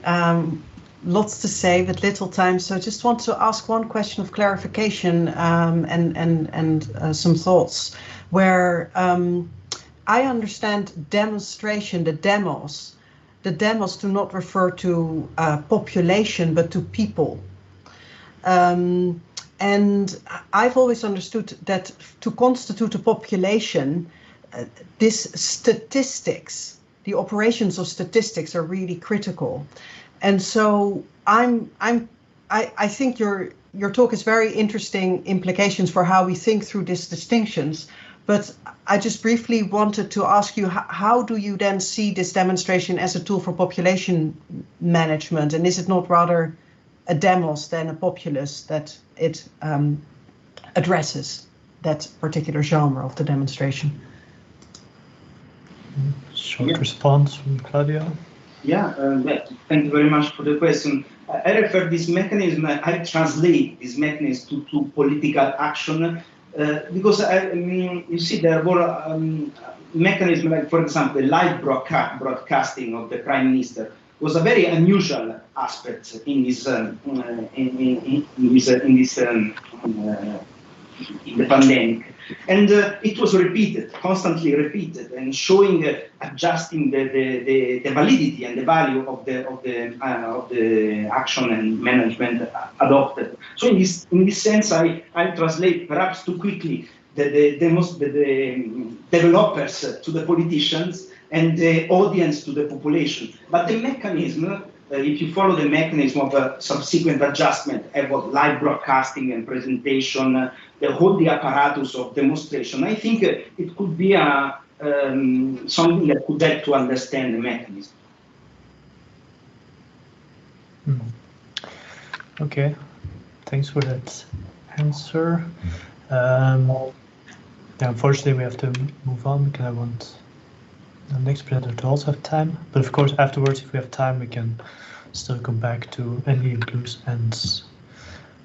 But let's first give Claudio a hand of applause, and then we move on to the presentation of Frau Meiser, who's Assistant Professor in Critical Geodata Studies and Geodata Ethics at the University of Twente, and who researches contemporary urban social configurations in times of datification.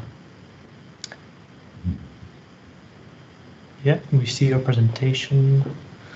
Perfect. Thank you so very much for that introduction, and thank you everyone for these extremely inspiring talks.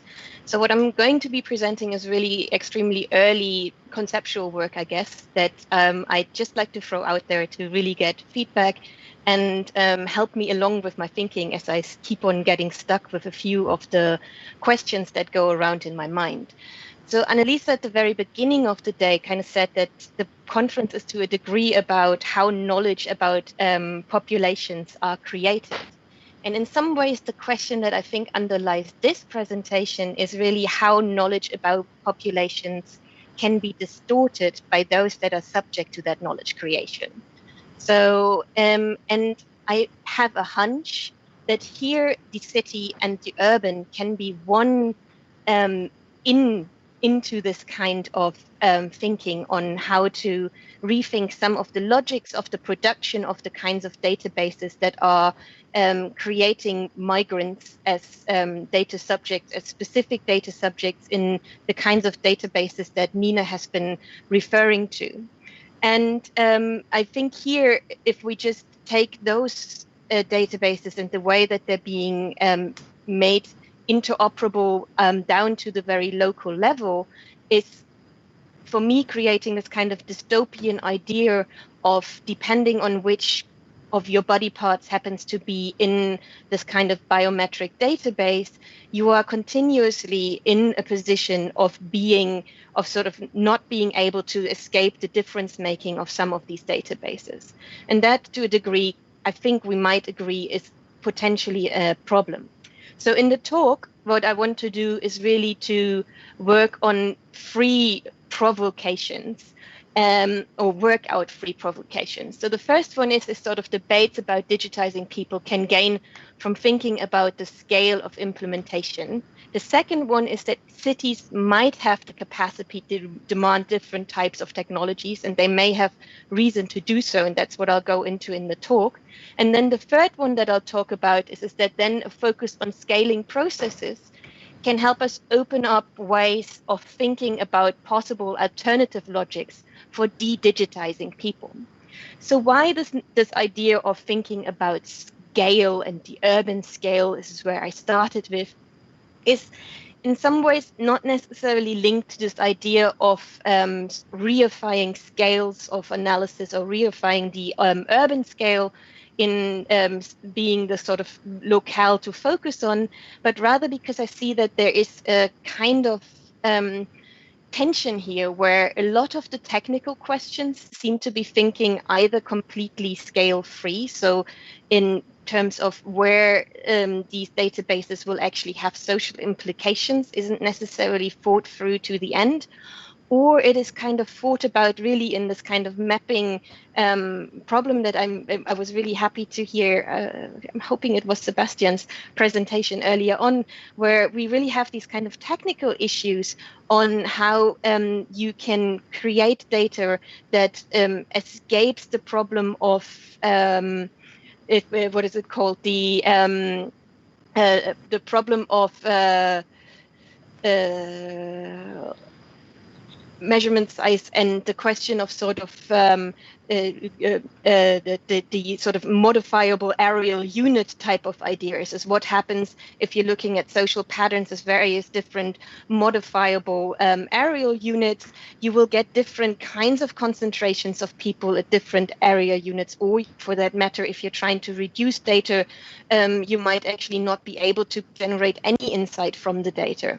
And these are quite important and relevant topics, but to a degree they, to me, somehow neglect a little bit this question, or need to be engaging more with this question that architects might have been putting in terms of the question of whether you design at the human scale or at the sort of system type of scale.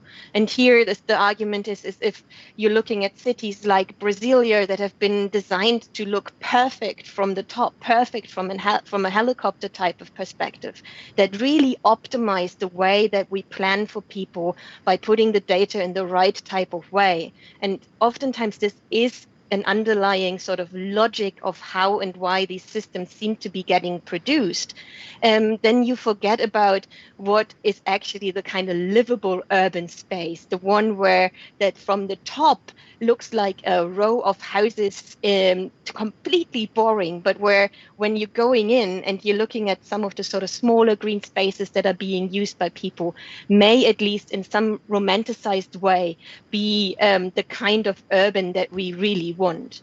So in this tension of scale and how scale might be thought about, we also then have to think about that there is obviously this linking of these various different scales, so the urban, the regional, the national.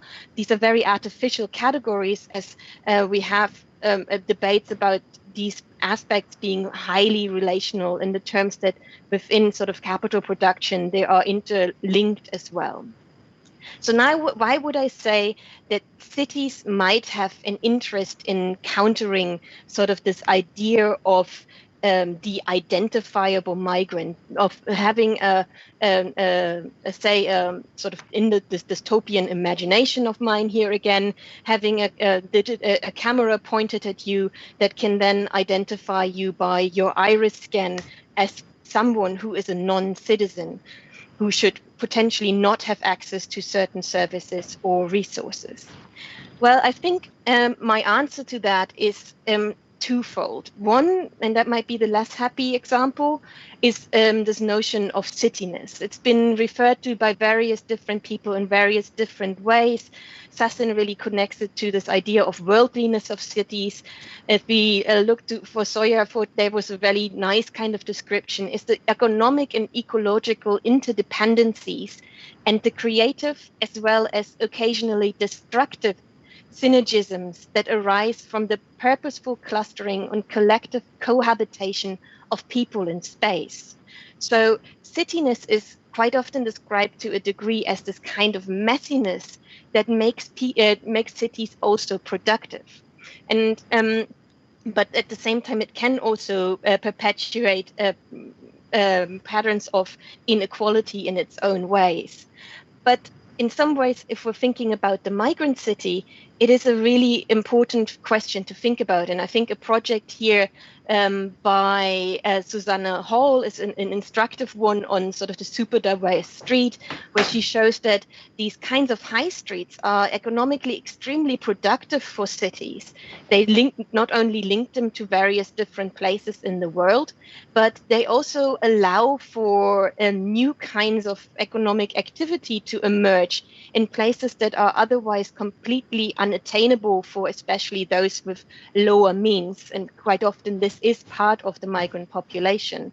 So these shops on high streets are being carved up into various different uses so that the overall rent becomes affordable for everyone, and the entry point of being an entrepreneur within that high street becomes possible. And to a degree, this is only possible because there is that kind of access made available within the cityness of a particular urban environment. And that, to a degree, might be taken away if we find that regulatory databases are intervening too quickly. If there is this idea of, as with the notion of the second notion that I want to point to, is this sort of kind of idea of sanctuary cities. So where various different databases, as you see here on the right, taken from a Vox video. So sanctuary cities is an American concept, but it's also relevant in global contexts, where cities basically decide that they do not want to be part of certain systems that would identify, for example, a migrant getting picked up by a police as being a migrant. So that here what is kind of displayed there in that graphic cannot happen, that the sort of police database check of your fingerprint then automatically gets linked to one of the immigration system. So this gives us a kind of a rationale why cities might want to work against some of this logic of completely optimizing the systems in a way where this continuous marker of difference that you get from this higher level type of database is carried into the urban space. So I would then kind of say, here we get to this question of what might be the sort of ways forward. And this is just in many ways a thought experiment that I've been kind of playing with, is this notion of VPN citizenship. In many ways, most of you are internationals or have been in international context and needed to access local media from the place that you are from just because you want to understand what's going on, but you were barred by the fact that you weren't necessarily in the country. So there was some kind of interruption in the way that you were able to interact with the place that you wanted to be in. And so this idea that cities to a degree might be asking for technologies that are so I should rather back here. Cities, I think, are underestimated as players in buying into a lot of these kinds of technologies that are getting built. And this aspect of which actors are actually financing and are creating the demand for certain applications, and why that demand is there. And this links in really, really nicely with the presentation on the alloctone and autochtone sort of thing. So why are these applications produced?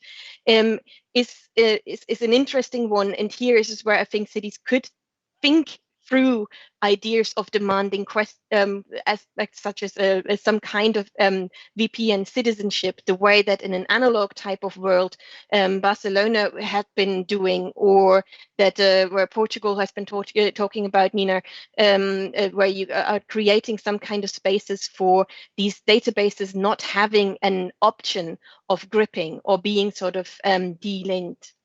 And I think I'm going to wrap up here. So in some ways, the idea would be that this is about access to resources that you might not otherwise have because of your status of being made different, but also the ability to temporarily emplace people in particular situations, and opening up practices of consolidating communities of allegiance that are highly important also for the kind of urban life that we are experiencing.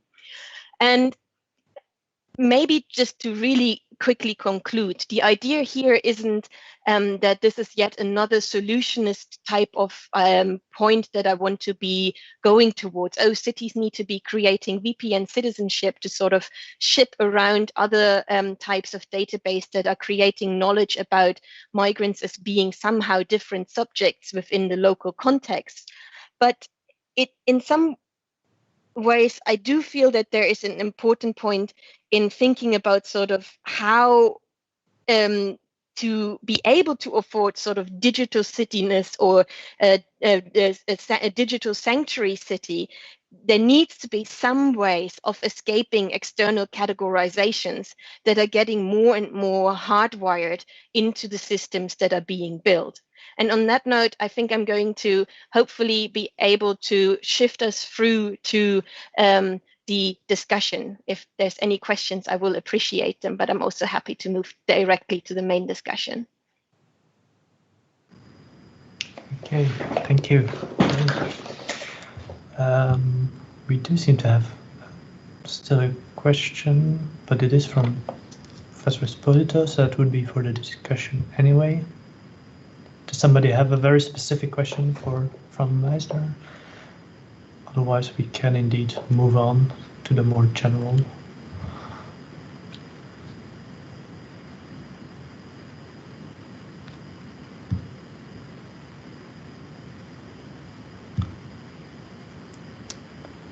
Okay, Gerwin van Schie. Thank you for your interesting presentation. Let me open up my video as well.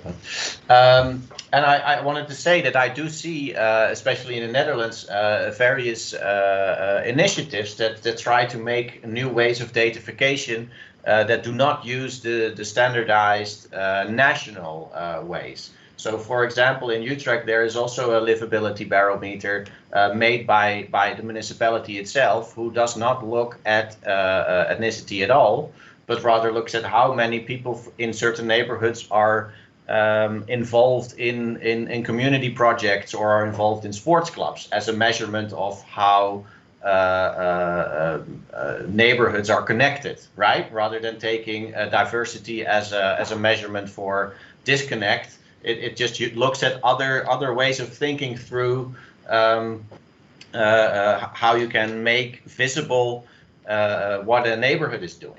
So I thought that you started this discussion in a very interesting way. So I don't know if this would help, but I know of several municipalities that explicitly do not use the leefbarometer to look into their city because they don't like it, and they have alternative measurements.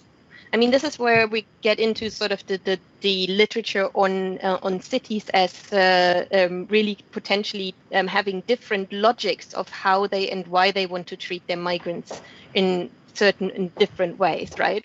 So, but thank you. That's a really nice example, and I put the sort of idea of thinking about Putnam that can also be problematic. But I don't want to interrupt the discussion. Okay, in this case, we can move on for the response of Professor Elena Esposito and a more overall discussion on the presentations.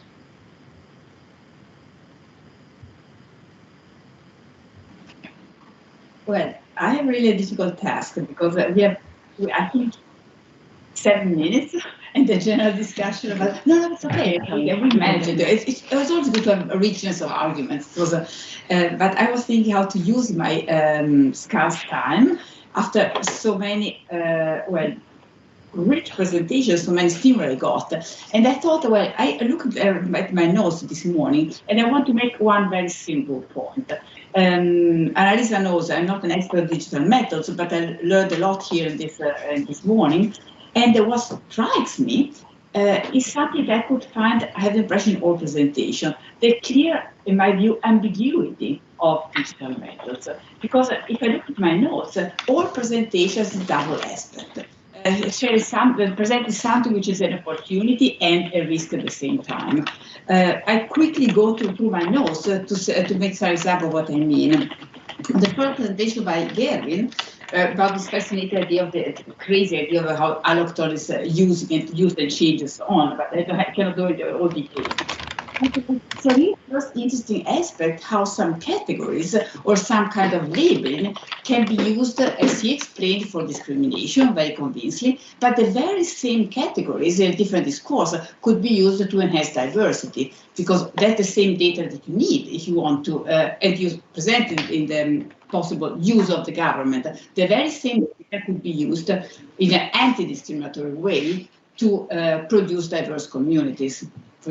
Or by Sebastian, the second presentation, he presents also very convincing idea how the very special details that can allow better planning, better organization of resources, raise problems of confidentiality, also ambiguity of the STEM tools.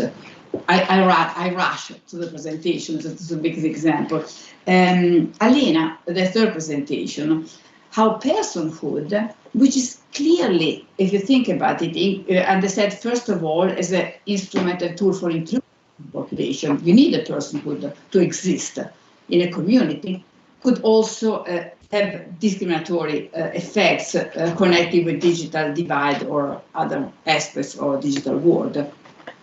Nina, following presentation, the also fascinating example of the biometric databases, which again could and are presented as a way of policing, but also control of crime, and also possibly grant some access to resources, to care, and so on, can be used also for policing and not pleasant surveillance purposes. Claudio, very interesting and I think a powerful distinction. Well, how the way you use the distinction between maintenance and control, which has implications for many things, but also as an ambiguity. Are we our purpose maintenance or control, or as you refer to? The point is care for people at risk, or surveillance of people who are at risk for others. The ambiguity is deep into your fascinating examples. And as of course, Fran, this idea of urban dimension or as a possible refuge, but also as a possibility for control again, for digital control. I think it's, for me, is fascinating. And that's this ambiguity is something however we work with digital tools, in my perspective, not on methods, is something you have to face. I face it every day in all projects I do, that we are always moving this sliding terrain between positive opportunities and scary effects. I conclude just a quick question to the last presentation, because I had there, I couldn't pose them to Fran.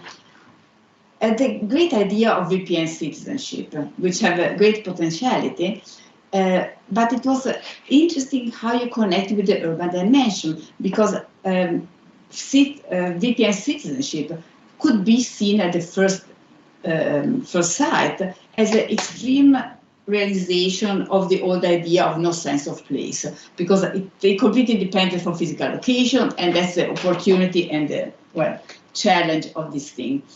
But my question would be very simple: what is urban in VPN citizenship? Because you connect with the potentiality of an urban dimension, and in your example was clear, but is that really connected with the VPN citizenship, which could be urban or anywhere else, as a way to be independent from physical location? Stop here. There will be so much more to say. Thank you so much for that question, and I think it's a good call for me to also think about it more. But my immediate reaction is I've been coming to this from this idea of why and how do these databases get set up in the first place. What kind of political discourse is there that goes hand in hand with a sort of market logic of here is a product that you can use to solve that problem that you have, and in that sense, especially in the debates around migration, has been sort of consolidating this idea that migration is a problem.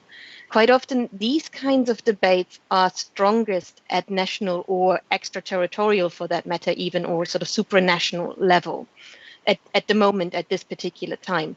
I'm not saying that this is going to be that all cities are going in the opposite direction, but there is a logic why cities might have an interest in investing in alternative technologies. In some ways, this could also be, VPN citizenship could also be thought about as a sort of bottom-up where everyone can access all kinds of resources. Then it would, I think, require a different kind of organizing logic at the very beginning that I'm not sure is as feasible as thinking it through the urban lens and thinking it through the sort of examples that we already have, where cities have acted to protect their migrants or to protect the rights of migrants rather than to be actors that engage in taking rights away. So I think this is maybe just because I find it a more sort of concrete way of thinking about this idea than one that is completely sort of free floating off scale again.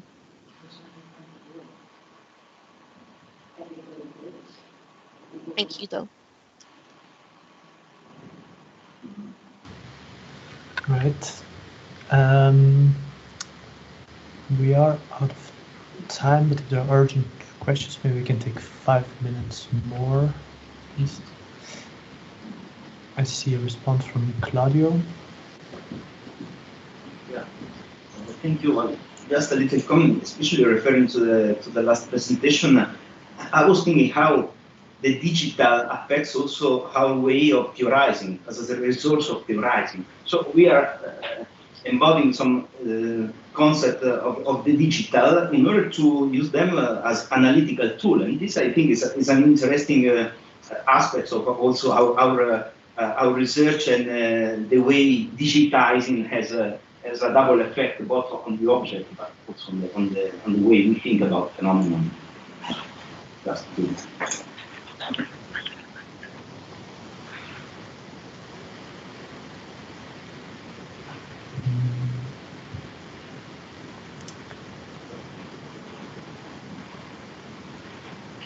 Did you want to comment something, Annalisa?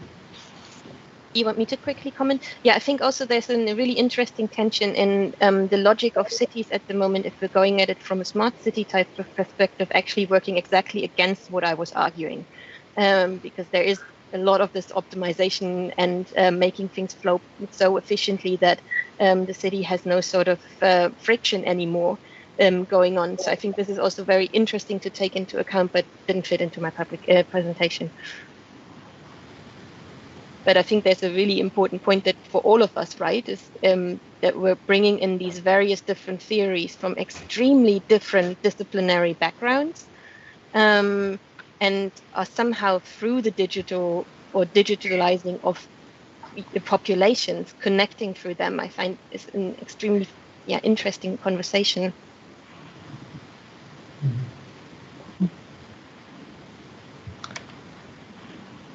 I still see a hand raised for Annalisa. Pelizza might want to make a last comment. Okay, just a second, I switch my camera. I really enjoyed this panel. I know it was quite long and rich, but I think there are a couple of threads that maybe might be worth highlighting. Well, one is obvious and was already in the call for papers, but it's the performativity of these methods that we've seen in all these cases, the more theoretical ones and the more descriptive ones. But there is also another thread that I see, and not by chance, of course, it's also one part of the lines, the directions that we are working as a research team, which is the co-production of people and the jurisdictional actors who put methods in place. So we had that in Eric's presentation, for example. He said it's more than the state. It would be interesting that to figure out how Eric would describe the social contract, how the social contract is changing between the state and citizens there. We had that in Gervin's presentation and Nina's presentation, where the sovereign actor is the state, but again, the state that undergoes some changes in its relationship with the subject, if allow me this term for the moment, for the time being.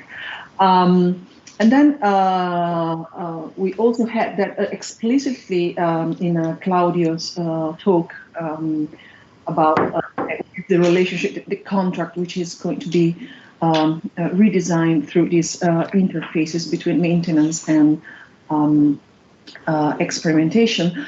And then I found that there was not a chance, but Fran's talk was at the end, because she brought back a different scale that reminds me a lot of the work by Tilly, the work by Sassen, about the what was the unit, the jurisdictional unit in the Middle Ages. That was the city. Of course, we're not going back to the Middle Ages, but still we have a subject that is all to be designed. Could be some new kind of city, some new understanding of city that is not characterized by continuity, is not characterized by homogeneity as the nation state from a cartographic perspective. But still, this new actor is kind of emerging together with the populations it claims to represent. So I found that this might be a further thread that was fascinating in all your talks. And thanks a lot for sharing your research. Thank you, Annalisa, for that final comment that wraps up, I think, everything nicely. And then we can call this first session to a close. I think it also was very interesting. Of course, the discussions will continue in the other keynote and roundtables and other panels. So I hope everybody who's interested will be there. And yeah, I wish everybody a nice break. And after the break, we will have the keynote of Dr. Magus in about 1 hour.